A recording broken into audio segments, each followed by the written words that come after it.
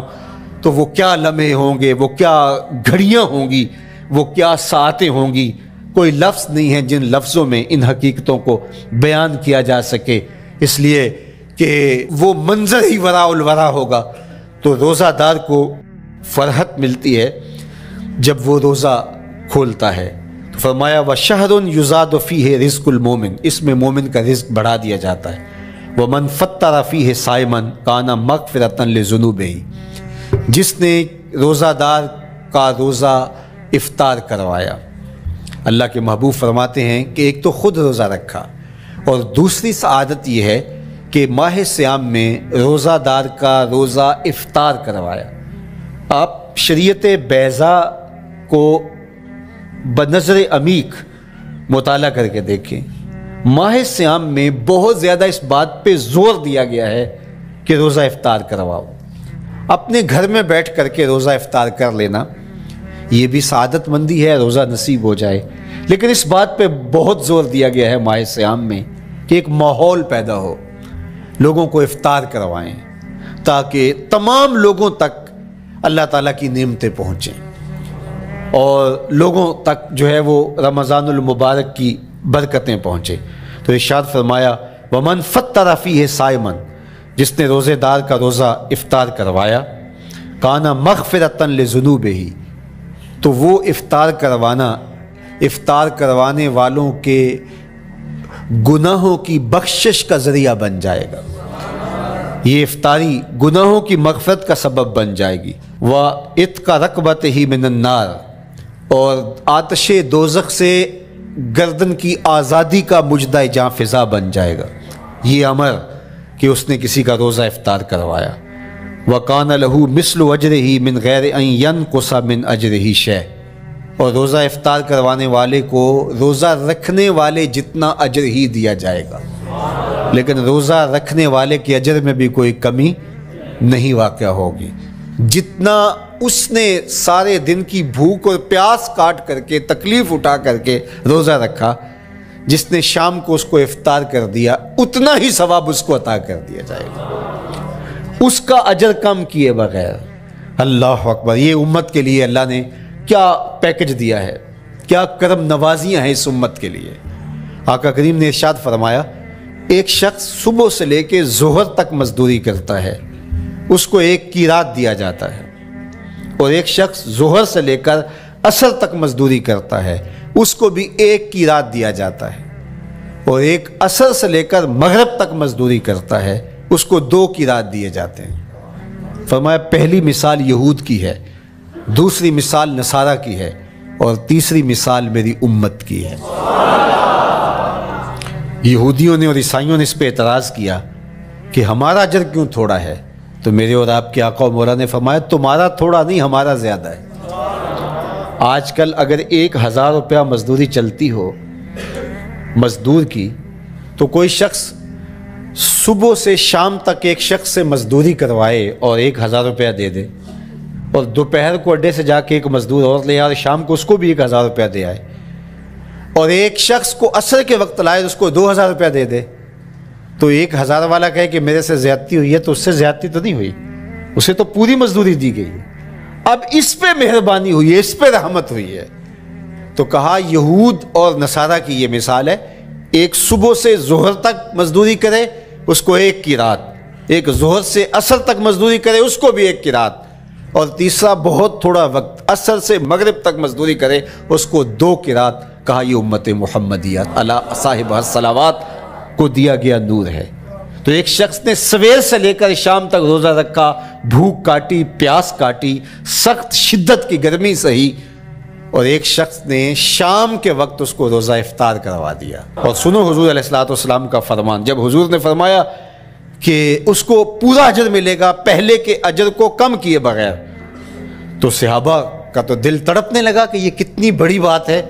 اب آپ جانتے ہیں کہ یہ زمانہ ایسی معاشی خوشحالیوں کا نہیں تھا، لوگوں کے پاس تو نان شبینہ بھی میسر نہیں ہوتا تھا، تو صحابہ نے جو سوال کیا، قالوا یا رسول اللہ صلی اللہ علیہ وسلم، انہوں نے کہا اے اللہ کے پیارے رسول صلی اللہ علیہ وسلم، لیسا کلنا یجد ما یفطر الصائم، ہم میں سے تو ہر بندہ یہ طاقت نہیں رکھتا کہ روزہ دار کو روزہ افطار کروا دے، تو یہ اتنی بڑی سعادت، تو یہ تو پھر اہل زر ہی یہ سعادت حاصل کر پاتے ہیں، ہمارے جیسے لوگ تو پھر جو مال و دولت نہیں رکھتے تو وہ تو پھر یہ سعادت نہیں حاصل کر پائیں گے۔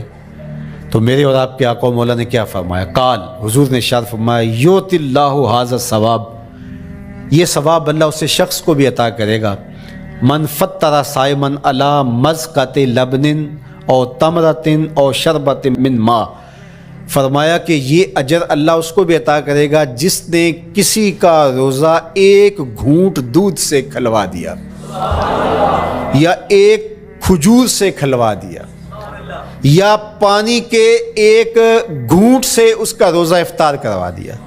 لازمی نہیں ہے کہ دسترخوان سجا ہو، انواع اقسام کے کھانے پڑے ہوں اور وہ افطاری ہی افطاری قرار پائے گی۔ جس نے کسی کو وہاں باہر ٹوٹیوں سے پانی کا گلاس بھر کے، کٹورا بھر کے سادہ پانی بھی پیش کر دیا تو اس کو بھی ثواب مل جائے گا۔ کتنا ثواب ملے گا؟ پورا روزہ رکھنے کا ثواب اس کو ملے گا۔ کتنی رحمتوں کی لوٹ سیل لگی ہے۔ کوئی ایسے بھی بانٹتا ہے، کوئی ایسے بھی کرم نوازیاں ہوتی ہیں، لیکن میرے رب کے خزانے کتنے کھلے ہیں۔ میں نے مدینہ المنورہ میں ایک شخص کو دیکھا کہ وہ روزے کے وقت وہاں سے ہی گلاس لیتا اور زمزم سے بھرتا اور روزہ داروں کے آگے رکھتا چلا جاتا، اور روزانہ اس کا یہ عمل ہوتا۔ نماز عصر کے بعد شروع ہوتا، جتنی اس کی پہنچ ہوتی ہر ایک کے آگے رکھتا چلا جاتا۔ پانی بھی وہاں سے لیا، گلاس بھی وہاں سے لیا۔ اللہ اکبر! فرمایا دودھ کا ایک گھونٹ یا پانی کا ایک گلاس یا ایک کھجور اس نے کسی کو پیش کی اور اس نے اس سے روزہ کھولا، اللہ کے محبوب فرماتے ہیں پہلے کے اجر میں بغیر کسی کمی کے اس کو پورا ثواب روزے کا نصیب ہوگا۔ اللہ اکبر!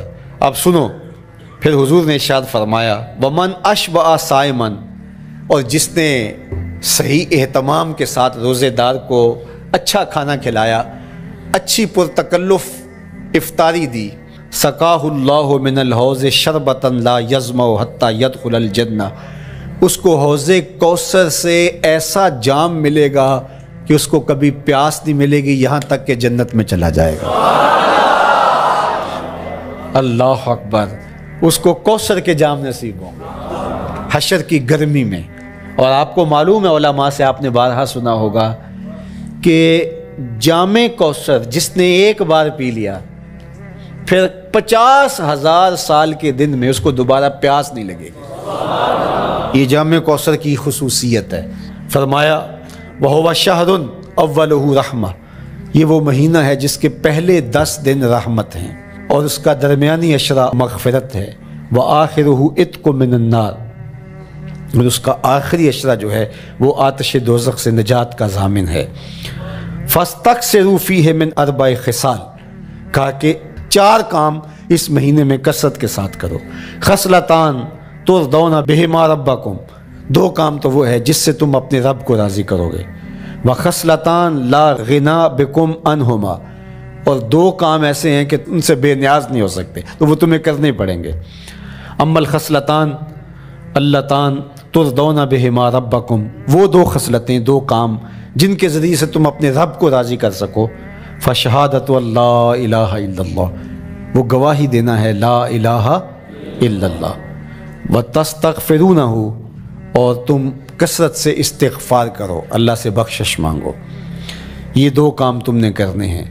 وَأَمَّا الْخَصْلَتَانِ اللَّتَانِ لَا غِنَىٰ بِكُمْ عَنْهُمَا، اور وہ چیزیں جن بغیر تمہیں چارہ نہیں ہے۔ فَتَسْأَلُونَ الْجَنَّةَ وَتَعُوذُونَ مِنَ النَّارِ، اللہ سے جنت طلب کرو اور دوزخ سے پناہ مانگو۔ تو یہ 2 کام جو تمہاری ضرورت ہے تم اس مہینے میں کثرت کے ساتھ کرو۔ تو یہ مہینہ رحمتوں کی لوٹ سیل کا مہینہ ہے، یہ کرم نوازیوں کے امٹتے ہوئے دھارے ہیں، یہ سیل رحمت ہے جو کہ من کی سیرابی کا سبب اور ذریعہ ہے۔ خوش نصیب ہیں جو ماہ صیام کو خوبصورتی کے ساتھ بسر کرتے ہیں، اس کے آنے سے پہلے استقبال کرتے ہیں، گھروں میں صفائی کریں، اہتمام کریں، مساجد میں اہتمام کریں، تاکہ بچوں میں یہ شوق پیدا ہو کہ ماہ صیام آ رہا ہے۔ جب ہم بچے تھے تو ہمارے والدین رمضان المبارک سے قبل ہی رمضان المبارک کی تیاریاں شروع کر دیا کرتے تھے۔ اس وقت گھر میں شربت تیار ہوا کرتے تھے گڑ کے، اور وہ پہلے ہی مائیں گھر میں تیاری کرنا شروع کر دیا کرتی تھی۔ ایک شوق پیدا کرنا مقصود ہوتا ہے۔ تو کچھ چیزیں